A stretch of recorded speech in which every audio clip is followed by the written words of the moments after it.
Hello students, so today I'm gonna demonstrate you the parts which I have been discussing for 2 days regarding the soft palate and tongue. So in this viscera, so this is a viscera of sagittal section of the cranium excluding the brain which has been removed from the viscera. Now you can see this hollow space which is the uh, hollow space, and this space is for the brain, and I will show you afterwards. But firstly I am going to discuss the parts of the oral cavity and the pharynx. Now this is the teeth, you can see, right? So this is the teeth of that person, diseased person. So this is the oral cavity within it, right? So this part of the oral cavity is the vestibule of the oral cavity, this part. So this is a sagittal section, so it is a half section. So you can assume that this part which I have talked is the vestibule, okay, of the oral cavity. Now behind the teeth, this part is the oral cavity proper. So this, when my forceps is there, this part is the oral cavity, and I am moving my forceps on the dorsal surface of the tongue. So this viscera is tongue, okay. You can see, you have seen the diagram where the tongue viscera has been shown to you, but this is the live one, this is the sagittal section, and this viscera is tongue. I will come to you tongue later. First, to discuss the oral cavity proper, which has been presented with bounded anteriorly with the teeth and the gums, laterally with the cheeks, and posteriorly by the palatoglossal arch. I will show you palatoglossal arch. So this is the palate. So this part is the hard palate. You can see that this is the bony part, and this part is the soft palate, right? And you can see that the soft palate is hanging from the posterior margin of the hard palate. So this is the posterior margin of the hard palate from where the soft palate is hanging. So this is your soft palate, right? Now if we retract the tongue slide laterally, we can see this arch. This is the palatoglossal arch. So this arch is the palatoglossal arch. This arch is the palatoglossal arch because this arch is coming from the soft palate and going towards the tongue. So this arch is palatoglossal arch, right? Lift up and focus solo also. So this arch is palatoglossal arch. Little bit close camera. That's all. So this is the palatoglossal arch, and you can see that this is coming from the soft palate and going towards the tongue, lateral surface of the tongue. Okay. So this is about the palatoglossal arch. And what about the palatopharyngeal arch? That will go into the pharynx. So the palatopharyngeal arch is this arch, is palatopharyngeal arch. This arch is palatopharyngeal arch, which is going towards the pharynx, right? So this two arch is coming from the soft palate. You can see this arch and this arch is both the arch is coming, and this is the tonsillar bed where tonsil will sit. This is the tonsillar bed where tonsil will sit.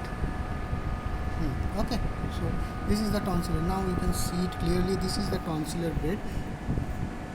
This is the tonsillar bed where tonsil can be we will find the tonsil, right? Now going above the superior surface of the soft palate, we can see this. If we retract the soft palate, we can see this opening, and this opening is the opening of the auditory tube. This opening, I am passing the forceps through the opening of the auditory tube. Now from the auditory tube to two folds, you can see this fold and you can see this fold. One is salpingo, the salpingo-palatine fold. This fold is salpingo-palatine fold because this fold coming from auditory tube to the soft palate is salpingo-palatine fold, and this fold is salpingo-pharyngeal fold, which ultimately unite with the palatopharyngeus muscle or palatopharyngeal fold. So salpingopharyngeus and salpingo-palatine fold. So these two fold is important. So the oral cavity proper posteriorly is bounded by the posteriorly it is bounded by the palatoglossal fold, and you can see this palatoglossal fold. This is the edge space of the oral cavity, right? So this is the anterior inferior surface of the soft palate, and this is the posterior superior surface of the soft palate, right? Don't look for Passavant's ridge because it will be on the posterior surface, and don't ask for the mucus lining changes because it is a microscopic view. So after discussing the palate, now come to the huge viscera, that is the tongue, which is occupying the oral cavity. Now tongue, this is the dorsal surface of the tongue, and you can see this is the posterior third of the tongue. This is the posterior third of the tongue, which is the base of the tongue. So this portion of the tongue is the base of the tongue, and this portion is the anterior two-third or dorsal surface of the tongue. So this is the base of the tongue. So this is the, and this is the root of the tongue. This portion is the root of the tongue, extending from here to here. So this is the root of the tongue, that is the mostly formed by the muscle called the genioglossus. So this is the root of the tongue, and by proper dissection we can identify the whole stretch of the root of the tongue, right? So this is the root of the tongue. Okay. Now in this viscera you can see the fibers of the genioglossus, which will forming the most bulk of the muscle. Now other fibers we can see from the lateral surface, and for which more dissection is required. Now on the posterior part or near the base of the part, this is the epiglottis. This is the epiglottis. This is the epiglottis, and this space is called the vallecula. This space is called the vallecula, where my cursor is. This space is the vallecula, right? So I am holding on my left hand. This is the epiglottis, and this space is vallecula. This is a space between the area between the anterior surface of the epiglottis and the base of the tongue. So this space is vallecula.